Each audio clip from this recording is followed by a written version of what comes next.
కాంగ్రెస్ ప్రభుత్వానికి అందాల పోటీలపై ఉన్న చిత్తశుద్ది ఆత్మాతికతవదే లేకపోవడం సిగ్గుచేటన్నారు కేంద్ర సహాయ మంత్రి బండి సంజయ్. కాళేశ్వరంలో జరుగుతున్న సరస్వతి పుష్కరాల్లో పాల్గొని పుష్కర స్నానం ఆచరించారు.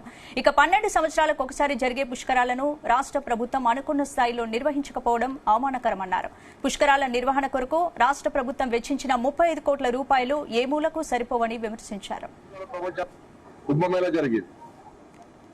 దాదాపు 50 కోట్ల మందికి ఉత్తరప్రదేశ్ లోని భారతీయ జనతా పార్టీ ప్రభుత్వం ఆతిథ్యం ఇచ్చింది, అన్ని సకల సౌకర్యాలతో.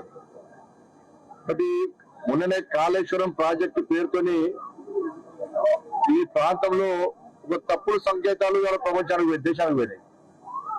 ఈ సందర్భంలోనైనా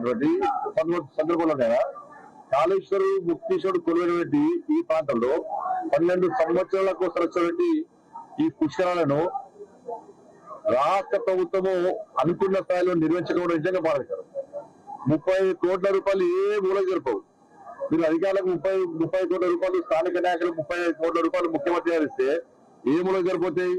మీరు అందాల పోటీలకు మాత్రం 300 కోట్లు 400 కోట్లు ఖర్చు పెడుతుంది. మాకు అభ్యంతరం లేదు, అది మీ ఇష్టం.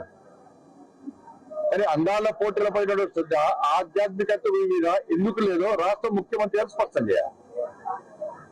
అందరైతే తీసుకుపోయి యాదగిరి నరసింహస్వామిలో భద్రకాళి టెంపుల్ దర్శిస్తే ఇబ్బంది లేదు. ఆవిడ అప్పటికప్పుడు లైటింగ్ కనిపించింది. కానీ నిరంతర ప్రణాళిక, శాశ్వత ప్రణాళిక ఏంటో ప్రభుత్వం చెప్తున్నారు.